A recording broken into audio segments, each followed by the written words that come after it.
जी।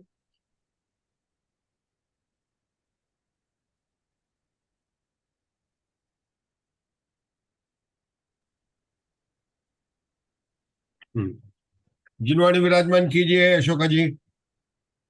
बहादुरे कति द्रावे गुण करियाए और समाने का जड़ कर चिरतन दंडिका हर कर के अवसान का कह कर स्वरूप यथार्थ जग का जो किया उपकार है उसके लिए जिनवाणी माँ को वंदना शत बार है वंदना शत बार। किरण जी भाई साहब।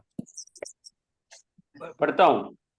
षटखंडागम ग्रंथ को वंदु बारंबार, बंद प्रक्रिया नाश कर हो जाऊ भव पार। बंद प्रक्रिया नाश कर हो जाऊ भव पार। षटखंडागम ग्रंथ का नित्य करूं स्वाध्याय, कर्म बंध के नाश का यही श्रेष्ठ उपाय। कर्म बंध के नाश का यही श्रेष्ठ उपाय। मुग्धा जी। हाँ। त्रिभुवन सिर से हरे भव भय गब्बादुनिगदे कणवुम सिद्धे जीवठाणस मलिन गुण चूलियम ओछम अरहंत भासियत्तम गणहर देवे हि गंतियम सम्मम प्रणमामि भक्ति जुतो सुदनान महो वही शिरसा 12 अंग गिजा वियलिय मल मूड दंसणु तिलिया विविय वर चरण भूषा पसिय सुय देविया सुईरम जय उधर सेन नाहो जैन महाकम पैड पाहुड़ सैलो बुद्धि सिरेणु धरियो समपियो पुपयंत सन। तीर्थंकर उपदेश श्रुताय नमो नमः। रत्नत्रय धारक आचार्य उपाध्याय साधु परमेष्टिभ्यो नमो नमः। षटखंडागम के प्रथम 5 खंड पर आचार्य वीरसेन द्वारा विरचित धौला टीका जो 16 पुस्तकों में प्रकाशित हुई है, हम यहाँ पर पहली पुस्तक से लेकर क्रमशः पहली, दूसरी, तीसरी और चौथी और 5 पुस्तकों के स्वाध्याय करने के बाद में वर्तमान में हमारी धवला पुस्तक 6 जिसका नाम है जीव स्थान चूलिका और उसमें 9 चूलिका आई है। हमारी यहाँ पर वर्तमान में 8वीं चूलिका का स्वाध्याय चल रहा है। 8वीं चूलिका का विषय है सम्यक्त की उत्पत्ति को लेकर, लेकिन उस सम्यक की उत्पत्ति के साथ साथ में इस 8वीं चूलिका में क्या क्या बातें बताई गई है। प्रथमोषम सम्यक की प्राप्ति संबंधित, अनंतानुबंधी की विसयोजना, दर्शन मोह की क्षपणा, देश संयम लब्धि, संयम लब्धि, सकल संयम लब्धि। अब सकल संयम लब्धि के अंदर भी 3 प्रकार की संयम लब्धि होगी जिसका नाम है, हमने कल देखा था, कौन बता सकता है? सकल संयम लब्धि 3 प्रकार की बताई थी, कौन बताएगा? ममता जी बताएंगे। शैवक्षम लब्धि, बोलिए ममता जी। शैवक्षम लब्धि, औपशमिक लब्धि या छायक लब्धि। 3 प्रकार का चारित्र, सकल चारित्र 3 प्रकार का होता है। कौन कौन सा होता है? शैवक्षमिक चारित्र, औपशमिक चारित्र और शायिक चारित्र। तो यहाँ पर तीनों की विधान का बताएंगे कि जीव किस प्रकार से शैवक्षमिक रूप चारित्र को प्राप्त करता है, किस प्रकार से औपशमिक चारित्र को प्राप्त करता है, किस प्रकार से शायिक चारित्र को प्राप्त करता है। मधु जी ग्वालियर, ये चारित्र कहाँ पर प्राप्त होंगे, कौन कौन से गुणस्थान में प्राप्त होंगे, आप बता सकते हैं? कल अपन सकल संयम मतलब मुनिराज, 6ठे गुणस्थान से ऊपर सबको मुनिराज की संज्ञा देते हैं। अब उस सकल चारित्र के 3 भेद किए थे, कल अपने पढ़ा था। शैवक्षमिक चारित्र, औपशमिक चारित्र और शायिक। ये कहाँ पर, कौन से गुणस्थान में कहाँ पर प्राप्त होंगे? औपशमिक हाँ, हमारे उषा जी ने हाथ खड़ा किया, बताइए उषा जी केकरा बताइए। तीनों चारित्र उषा जी कल बताया था अपन ने, बताइए। हाँ जी, शैवक्षमिक चारित्र 6ठे 7वें गुणस्थान तक होगा। हाँ, और औपसमिक चारित्र उपसम श्रेणी में होगा, छायक चारित्र छपक श्रेणी में होगा। बहुत बढ़िया। मतलब 3 प्रकार के चारित्र है गुण स्थान की परिपाटी में कहे। अभी हमने अन्य प्रकार से भेद करते हैं ना मधु जी ग्वालियर, ऐसे नहीं किए सामयिक छदोपस्थापना वो भेद नहीं कर रहे। अभी अपन कैसे कर रहे, 3 प्रकार के भेद कर रहे हैं। कौन कौन से कर रहे हैं और कौन कौन से गुण स्थान में हुए, ये बात बताएं। अब इसी को बोलते हैं जो संयम की प्राप्ति है, तो जो जीव प्राप्त करते हैं उनकी विशुद्धि में बहुत तारतम्यता होती है। तो उनकी विशुद्धि को लेकर जो स्थान होते हैं उनको कहते हैं संयम लब्धि स्थान। संयम लब्धि माने प्राप्ति और उसके स्थान, मतलब नाना जीव हैं, जीवों की विशुद्धि अलग अलग है, उन विशुद्धि को लेकर संयम लब्धि स्थान की बात की थी। जिस प्रकार से हमने देश संयम में प्राप्त किया था, जब 5 गुण स्थान में देश संयम लब्धि में कहा था कि वहां पर भी विशुद्धि के कारण 3 प्रकार के चारित्र होते हैं, तो यहाँ भी 3 प्रकार के लब्धि स्थान आएंगे। उनके नाम में प्रतिपात, प्रतिपद्य और अनुभवगत। प्रतिपात कौन से होते हैं, अगर हम देखें तो लब्धि स्थान जो गिरते समय होते हैं। ये देखिए मैं बताता हूँ आपको। हाँ, अपन कोशिश करते हैं कुछ बताने की।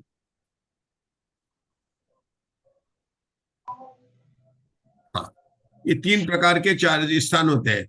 एक का नाम है प्रतिपादगत स्थान, दूसरे का नाम है ये देखिए, अनुभव में। हाँ, प्रतिपादगत स्थान के गिरते समय, चरम समय में, प्रतिपद्यमान संयम ग्रहण के प्रथम समय में, और अनुभवगत जो दोनों के बीच अलग है, मतलब संयम ग्रहण के प्रथम समय और चरम समय को छोड़कर ये अन्य समय में जो होते हैं उनको कहते हैं, अन्य समय की बात हो रही है यहाँ पर, मैं बात करता हूं यहाँ पर।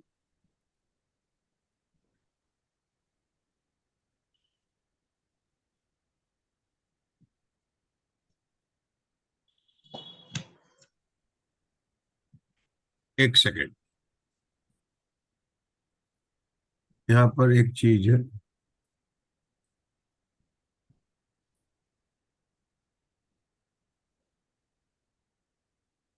थोड़ी सी टाइपिंग मिस्टेक, उसको ठीक कर रहा हूँ 1 सेकंड के लिए, क्योंकि वो हमारे मधु जी इसके प्रिंट ले लेते हैं ना, तो उसमें गड़बड़ हो जाएगा।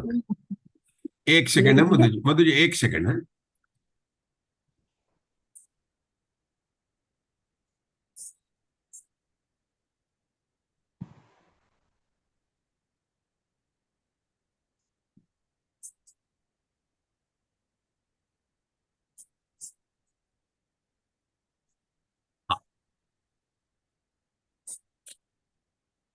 थोड़ी सी टाइपिंग मिस्टेक थी यहाँ। अन्य समय मतलब 3 प्रकार के स्थान बताए, और अगर आप यहाँ पर देखेंगे तो ये देश संयम लब्धि स्थान को, उनका पूरा का पूरा चार्ट यही है। सिर्फ यहाँ पर देश संयम, सकल संयम लब्धि स्थान, और तीनों 3 प्रकार के होते हैं। तो पहले स्थान का नाम है प्रतिपादगत स्थान संयम, ये दूसरे का नाम है प्रतिपद्यमान स्थान और अनुभवगत स्थान। अब ये स्थान जो होता है ना, एक के ऊपर एक होते हैं। देखो पहले सबसे पहले नीचे कौन सा आया है, प्रतिपादगत स्थान आए, उसके बाद में ये अंतर है, ये लिखा ना अंतर, लिखा है अंतर, जो लिखा है ये अंतर को हमने क्रॉस से दिखाया, और फिर उसके बाद में फिर 0 0 करके प्रतिपद्यमान स्थान आ गए, फिर अंतर हो गए, और फिर इसके अंदर हो गए। जहां पर अंतर है उसका मतलब क्या हुआ, किनारे अंतर का मतलब क्या हुआ मैं बताता हूं आपको। जैसे अपनी विशुद्धि है 100 नंबर से लेकर 1000 नंबर तक की विशुद्धि, कितनी है, 100 नंबर से लेकर 1000 नंबर तक की विशुद्धि है। मतलब क्या कह रहा हूं मैं, कि जितने संयम लब्धि स्थान है उनकी, अगर अपन है तो असंख्यात लोग, अपन नहीं पता, लेकिन जितने भी स्थान है उनकी विशुद्धि को अपन ने माना कि 100 नंबर से लेकर 1000 नंबर तक है।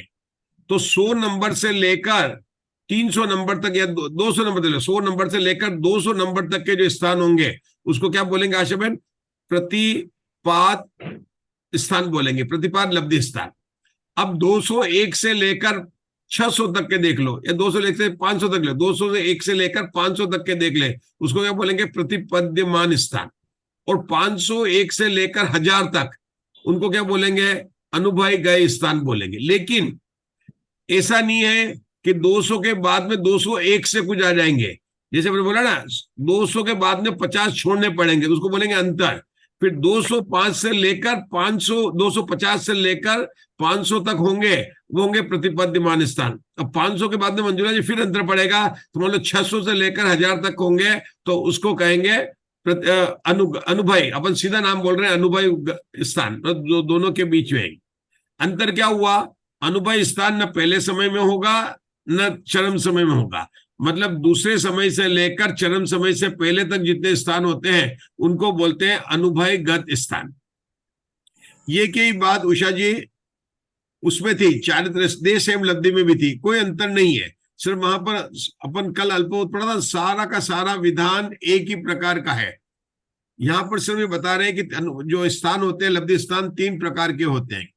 अब ये एक जीव जो प्रश्न है है पंडित जी, संयम लब्धि को जो आपने प्राप्त करेगा, प्रतिपात में गिरते समय भी कहा और चरम समय भी कहा। क्या प्रतिपात में गिरते समय भी और चरम समय भी, इसका क्या भाव है? मैं एक बता रहा हूं यहाँ पर, प्रतिपात ये में आप देखो गिरते समय मेरे और चरम समय दोनों हाँ बात बताइए। मेरी बात, संयम ग्रहण करने के प्रथम समय में जब उसको एकांतानुवृत्ति का पहला समय है, उस समय ये स्थान होंगे प्रतिपद्यमान वाले, गिरते समय चरम समय के अंदर।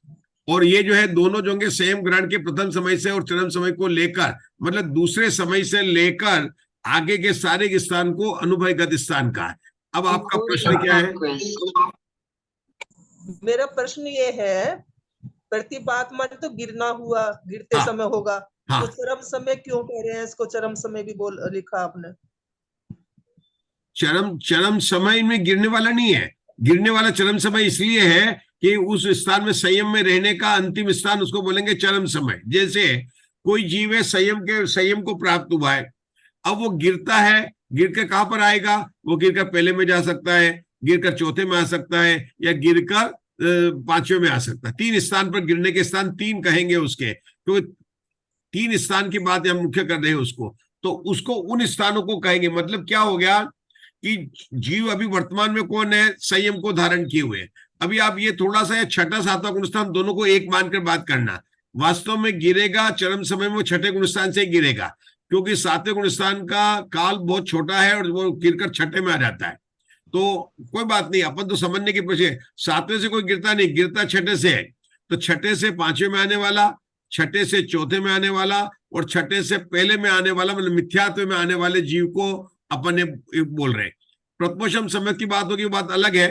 अपन 3 प्रकार के स्थान बताए इनको जो गिरने वाले हैं। तो गिरने वाला अभी गिरा नहीं है, लेकिन अगले समय में गिरने वाला है, तो उस जीव के गिरने वाले के संयम की जो होगी वो सबसे कम होगी, सबसे जो है विशुद्ध, इसलिए उसको बोला ये बोला चरम समय की, गिरने वाले की बात नहीं। ठीक है, ये करें गिरने वाले। चढ़ने वाले की कौन सी बताई इन्होंने? चढ़ने वाले की सामान्य से कौन सी? अब यहाँ पर जो प्रतिपद्यमान है जो पहले समय में लेना, मतलब संयम को प्राप्त हुआ। अब संयम को प्राप्त हुआ जीव कहां से आ सकता है? पहले से भी आ सकता है, चौथे से भी आ सकता है, 5वें से भी आ सकता है। और आने में विशेषता क्या है? प्रथमोषम सम्यक के साथ में पहले से भी आ सकता है, लेकिन पहले से साधी मिथ्यादर्शी वेदक सम्यक दर्शन के साथ भी आ सकता है। चौथे से आएगा तो वेदक सम्यक दर्शन के साथ ही आएगा, 5वें से आएगा तो वेदक सम्यक दर्शन के साथ में आएगा। मतलब 7वें गुणस्थान में आने के अपन ऊपर उपशम क्षणी शपक क्षणी भी भूल जाओ, अपन कह रहे नीचे से अपन चल रहे हैं। अपन पहले से 7वें में आएगा, चौथे से 7वें में आएगा, 5वें से 7वें में आएगा। लेकिन पहले से आने वाले 2 प्रकार के जीव हो गए। कौन से हो गए? प्रथमोषम सम्यक सहित 7वां प्राप्त करने वाला, या कोई साधी मिथ्या दृष्टि है जो 28 प्रकृति का है, वह भी 7वां गुणस्थान को प्राप्त कर सकता है। तो पहले गुणस्थान से चढ़ने वाले 2 हो गए, प्रथमोषम सम्यक सहित और वेदक सम्यक वाला। चौथे गुणस्थान से वेदक सम्यक वाला ही लेना, क्योंकि इतने में प्रथमोषम सम्यक काल में उस समय फिर वो नहीं चढ़ेगा, वो सीधा जो ना और 5वें के बाद में भी उनको वेदक सम्यक के साथ में लिया। अब अंतर क्या होगा कि जो वेदक सम्यक के साथ में जो चढ़ते हैं तीनों जगह से, उनके क्या होगा? नियम से जो है ये 2 ही करण होंगे, अपूर्व करण और अधकरण और अपूर्वकरण, 2 करण करके ही वेदक सम्यक दृष्टि 28 प्रकृति है, तो अनिरुद्ध करण के बिना ही सम्यक को प्राप्त कर सकता है। ये बात यहाँ पर उन्होंने बताई है। ठीक है, कल हम जो तो ये 4 से बड़े तीनों प्रकार के स्थान को बनाने के अपने के ये किया। इसमें एक विषांत को प्रतिपात आदि 3 प्रकार के स्थान अपने अपने जगन्य से उत्कृष्ट। अभी जो बोल रहे हैं ना, है तो पहले गिरते समय चरम समय में बोला, लेकिन उस समय में भी अनेक जीवों के अलग अलग प्रकार के होंगे, वो भाग भी जगन्य से उत्कृष्ट होंगे। तो क्या कहेंगे? जगन्य प्रतिपादक स्थान, उत्कृष्ट प्रतिपादक स्थान, जगन्य प्रतिपद्यमान स्थान, उत्कृष्ट प्रतिपद्यमान स्थान, ऐसे इनके भी जगन अनुभव और उत्कृष्ट लेना पड़ेगा। अभी क्या हुआ, प्रतिपद उत्कृष्ट तक ऊपर ऊपर असंख्यात लोग गुणा क्रम से है, मतलब इनमें जो एक एक में विशुद्धि कितनी बढ़ती है कि असंख्यात लोग गुणा क्रम से विशुद्धि बढ़ती है। उन छहों के प्रति छह कैसे हो गए, छह कैसे हुए कि तीन तो स्थान हो गए और दो कौन से हो गए, उत्कृष्ट और जगन्य हो गए। जब हम देश संयम में थे तो मुग्धा जी आपको याद होगा आपने तिर्यंश और मनुष्य लिया था, तो वहां पर 12 हो गए थे। कैसे हो गए थे, 12 हो गए थे। लेकिन आशा बहन यहाँ पर 12 नहीं होंगे। क्यों नहीं होंगे, क्योंकि ये संयम लब्धि स्थान केवल मनुष्य के ही होंगे। ठीक है, अभी तक जो मैंने बताया है आज उसको जरा कोई रिपीट करेगा। हाँ बोलिए, अशोका जी कर रहे हैं।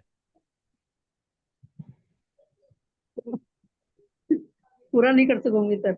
अच्छा कोई बात नहीं, आप ये तो है कि आपने 3 स्थान इसके कोई बात बताए। नहीं। हाँ नहीं नहीं, अब 3 रुकते स्थान हैं जो थोड़ा। किसी मैंने आज ये प्रतिपादित- बताया है, मैंने बताया कि ये जो 3 प्रकार के स्थान है, मतलब संयम लब्धि वाले स्थान, उनके नाम बताए, उनकी परिभाषा बताई है और उनमें जगन और उत्कृष्ट का भेद होता है। कल हम लोगों ने इसका वाचना शुरू की थी, आज फिर से उस चीज को अपन लेते हैं। देखो मूल पुस्तक के आधार पर आते हैं, हमको समझने में आसानी रहेगी।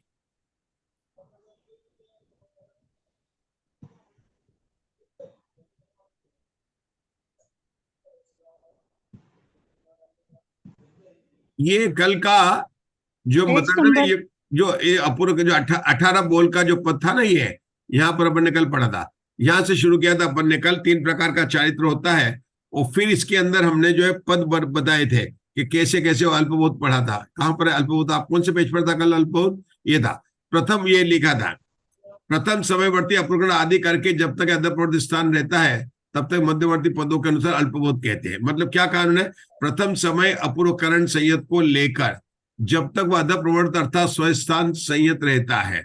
स्वस्थान संयत किसे कहा था, इन्होंने यहाँ पर जब संयम को प्राप्त होता है तो जिसको देश संयम में एकांतानुवृद्धि कहा था अपन ने, यहाँ पर इन्होंने कल अपन ने पढ़ा था अपूर्वकरण संज्ञा दी है।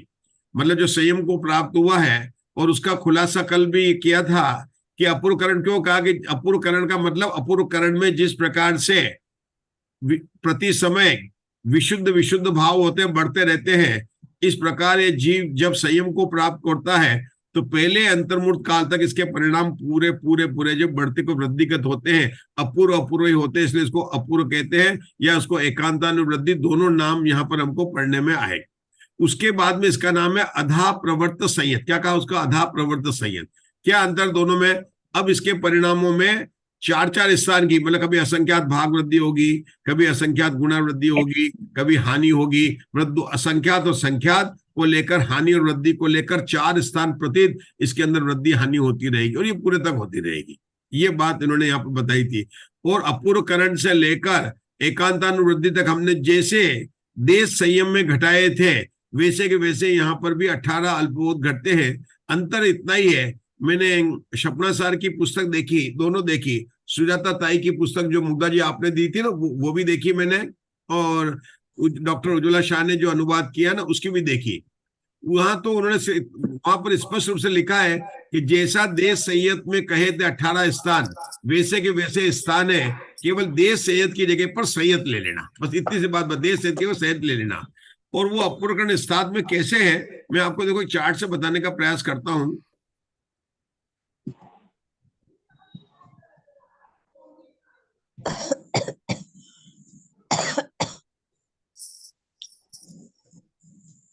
ये देखिए, ये अपूर्वकरण से एकांतानुवृत्ति सहित होने के अल्पबोध के स्थान जो हमने 18 पद थे। 18 पद क्या था, जैसे जगन्य अनुभाग कांडोत्करण काल, उत्कृष्ट अनुभाग कांडोत्करण काल। ठीक है, नाम देखना है, लेकिन हमने ये देख चुके हैं कि जगन्य अनुभाग कांडोत्करण काल होगा कब होगा, एकांतानुवृत्ति के अंतिम समय में।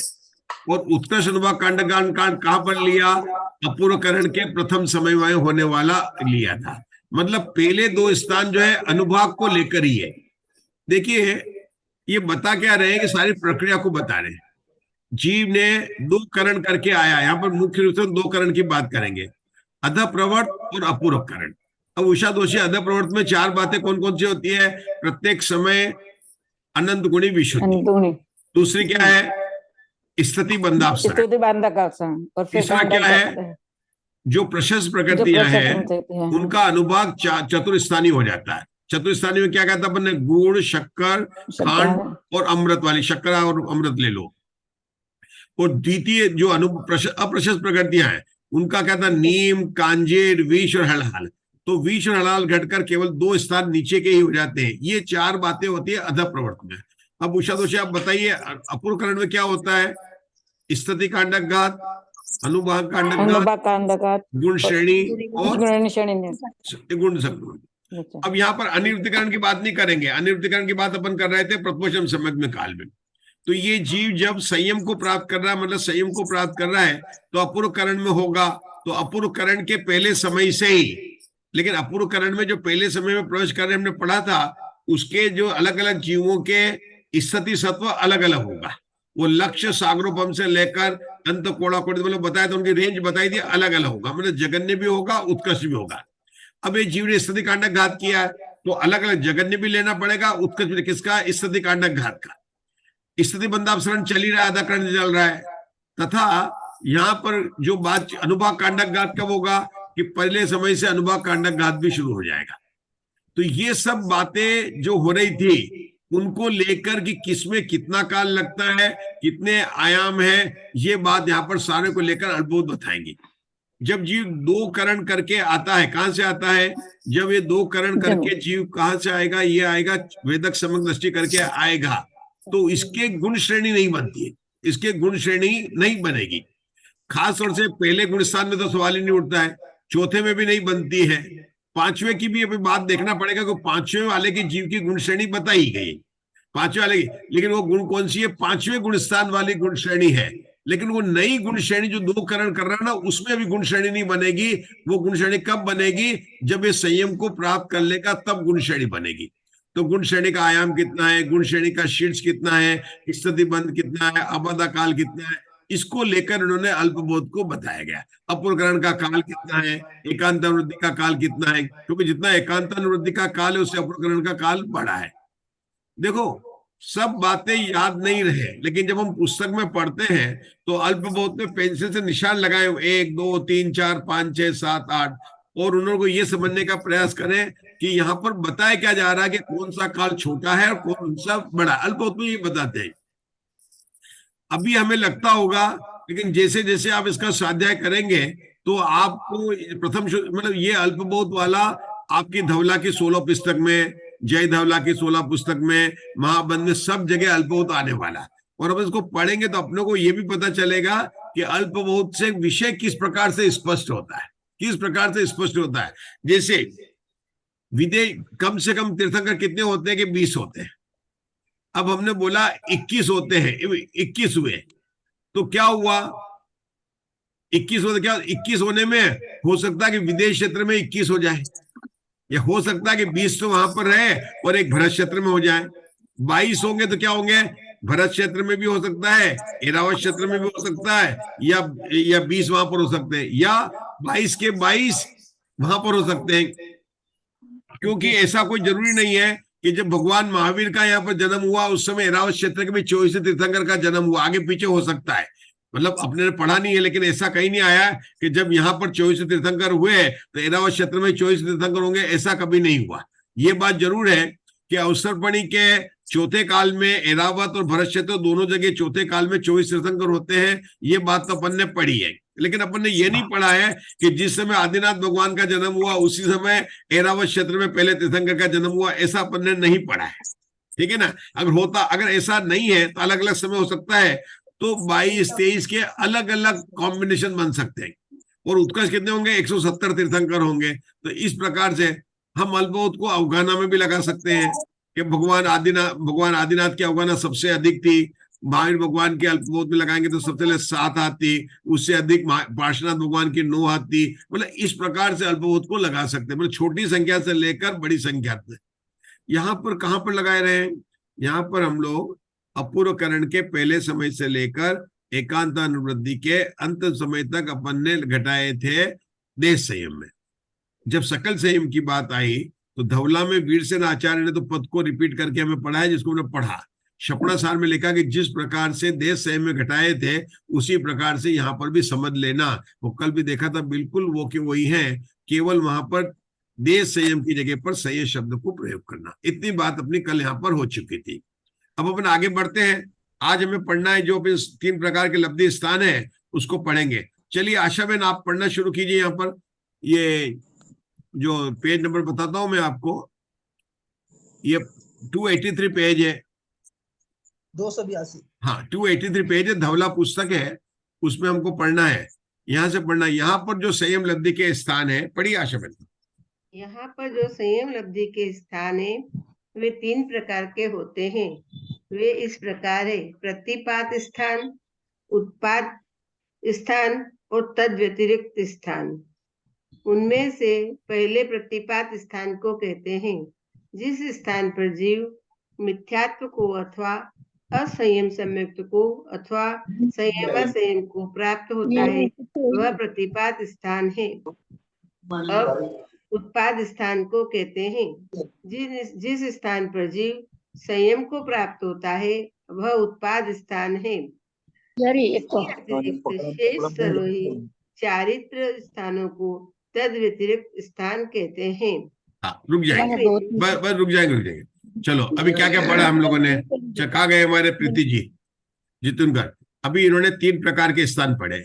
यहाँ पर नाम में कुछ अंतर लगा आपको? आशा बहन क्या आपने पढ़ा, कुछ अंतर क्या लगा? कि यहाँ पर उत्पाद स्थान आया और तद व्यतिरिक्त शब्द आया। अपन ने कौन से पढ़े थे? हाँ बोलो, उषा जी कह रहा है। यहाँ पर क्या क्या समझाया बताओ, नाम में क्या अंतर आया और बताओ। उषा जी कह रहा, नाम में अंतर आया, उसमें तो प्रतिपाद, प्रतिपाद्य और अनुभय था। तो उत्पाद स्थान किसको कहा? उत्पाद स्थान आया और तद व्यतिरिक्त स्थान आया। तो प्रतिपाद स्थान तो इन्होंने बताया जिस स्थान से वो जीव है ना, मिथ्यात्व में आए या चौथे गुण स्थान में आए या 5वें में गिरकर होगा। और जो है उत्पाद स्थान उसको कहा जब ये 5वें से या चौथे से पहले से 7वें गुण स्थान में आएगा, उसे उत्पाद स्थान कहा। और ये इसके अतिरिक्त शेष सभी 4 स्थानों को तद व्यतिरिक्त स्थान कहा, जिसको अपन ने अनुभवगत स्थान कहा था। बताइए मधु जी ग्वालियर, आप बताइए। शेष 3 प्रकार के बताए हैं स्थान। संयम लब्धि के स्थान 3 प्रकार के हैं: प्रतिपात स्थान, उत्पाद स्थान और तद व्यतिरिक्त स्थान। पहला प्रतिपाद स्थान, जिस स्थान पर जीव मिथ्या दृष्टि, असंयम सम्यक दृष्टि और संयम असंयम को प्राप्त होता है उसे प्रतिपाद कहते हैं। और जिस स्थान पर जीव संयम को प्राप्त होता है उसे उत्पाद स्थान कहते हैं। और शेष सर्व ही चारित्र स्थानों को तद व्यतिरिक्त स्थान कहते हैं। बहुत बढ़िया। हाँ जय श्री श्राव, अपन ने पढ़े थे 3 स्थान पढ़े थे संयम लब्धि स्थान के। ये तो अपन विशद पढ़ रहे हैं यहाँ पर, उन्होंने 3 प्रकार के पढ़े थे। कौन था? प्रतिपात स्थान, प्रतिपद्यमान स्थान और अनुभवगत स्थान। ठीक है ना? अपन ने मतलब संयम लब्धि स्थान अपन 3 प्रकार के पढ़ रहे हैं। कौन से पढ़ रहे हैं? प्रतिपात स्थान, प्रतिपद्यमान स्थान और अनुभवगत स्थान। यहाँ पर ये भी हमने देखा था कि प्रतिपाद स्थान कब होता है? कि चरम समय में होता है। प्रतिपाद्य स्थान कब होता है? प्रथम समय में होता है। तो प्रथम समय को इन्होंने बोला उत्पाद स्थान यहाँ पर बोला, और जिसको हमने अनुभव बोला था उसको यहाँ पर बोला उन्होंने क्या बोला? तद व्यतिरिक्त बोला।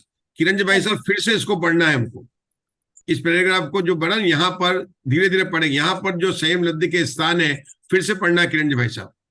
पढ़ता हूँ। यहाँ पर जो संयम लब्धि के स्थान है वे 3 प्रकार के होते हैं। वे इस प्रकार है: प्रतिपातक स्थान, उत्पाद स्थान और तद व्यतिरिक्त स्थान। उनमें पहले प्रतिपात स्थान को कहते हैं जिस स्थान पर जीव मिथ्यात्व को अथवा असम्यक्त्व को अथवा संयम को प्राप्त होता है वह प्रतिपात स्थान है। यानी जो पहला गुण स्थान, तीसरा गुण स्थान और चौथा गुण से प्राप्त होता है वह प्रतिपात स्थान है। अब उत्पाद स्थान को कहते हैं जिस स्थान पर जो संयम को प्राप्त होता है वो उत्पाद स्थान है। इनके अतिरिक्त शेष सर्व ही 4 स्थानों को तद व्यतिरिक्त स्थान कहते हैं। रुकेंगे अब बस रुकेंगे, मुझे जल्दी नहीं है। राजेश भाई बताओ क्या पढ़ रहे हैं अपन, क्या स्वाध्याय चल रहा है? बहुत पंडित जी एक प्रश्न है। हाँ एक प्रश्न, रुक जाइए। राजेश भैया पहले बता रहे हैं, मैं अभी लेता हूं आपका। राजेश भैया क्या विषय ये चल रहा है राजेश भैया का? सम्यक लब्धि के जो 3 स्थान हैं वो बताए हैं। प्रथम समय में जब उत्पत्ति का होता है, अंतिम समय में, चरम समय में जब वो नीचे के गुण स्थान में यानी कि मिथ्यात्व में अथवा संयम समय में अथवा असंयम में जब गिरते हैं, उस समय का जो जघन्य समय का स्थान है वो स्थान बताया है।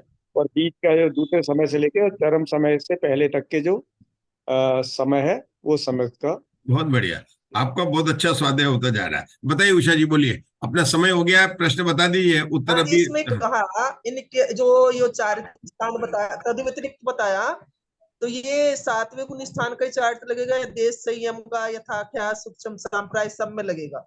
वो लगेगा, अभी लगेगा, उसके आगे बात आने वाले, अभी अपन वहां पर गए नहीं है, आगे सब आने वाले हैं, मतलब सामयिक शब्दोपस्थान सबकी बात करेंगे। अभी जो बताया गया यहाँ पर तद व्यतिरिक्त अपन अभी बहुत विषय आने वाला है। हाँ, अभी आप आगे पढ़ रहे हैं, मैं जितना पढ़ा पहले का, अभी यहाँ पर पूरा पेज चलने वाला 8-10 पेज का। मैं क्या बोल रहा हूँ, अभी जो परिभाषा अपन ने बताई कि प्रथम समय और दूसरे समय को छोड़कर बाकी के स्थान तद व्यतिरिक्त स्थान कहते हैं, ये प्रारंभ की परिभाषा अपन ने पढ़ी है। अब इसके बीच में वो अलग और तरह की भी बताएंगे। दूसरी बात, अगर आप पुस्तक में देखेंगे क्या हो रहा है कि यहाँ पर सब लोगों को लेके चलना है। जय धवला में और यहाँ पर में 2 अंतर आए जो आप सुजाता ताई की किताब में पढ़ी, लब्धि सार में। जय धवला में और इनमें थोड़े से जो अनुभवगत स्थान है उसमें थोड़ी सी उन्होंने विवक्षा की बताई है और सुजाता ताई ने बोला है, लेकिन अगर आप मूल रूप से देखें तो कोई अंतर नहीं है। संयम में प्राप्त करने समय प्रथम समय के स्थान को प्रतिपाद स्थान या उत्पाद स्थान कहते हैं, मुझे कोई उसमें भी स्पष्ट है। संयम से गिरते समय स्थान को प्रतिपाद स्थान कहते हैं। गिरने के 3 स्थान है, पहला गुण स्थान, चौथा गुण स्थान और 5वां गुण स्थान, ठीक है। और बाकी के समय के स्थान को अनुभवगत स्थान कहते हैं। मैं तो यही याद रख, मतलब ये लेकर अपन चलेंगे और विषय स्पष्ट हो जाएगा।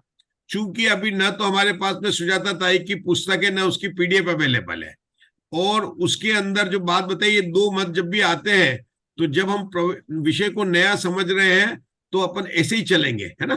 बहुत बढ़िया, अभी आप इतना ही रखें, आगे जहां विषय आएगा मैं अवश्य आपको बताऊंगा। मैंने पढ़ा है, लेकिन अभी मैं बता दूं कि अनुभवगत स्थान में वहां पर ये बताया है, तो वो अंतर अपने को सबको समझने में थोड़ा होगा। अपन अभी लब्धि सार के हिसाब से चल रहे हैं और अपने धवला के हिसाब से चल रहे हैं।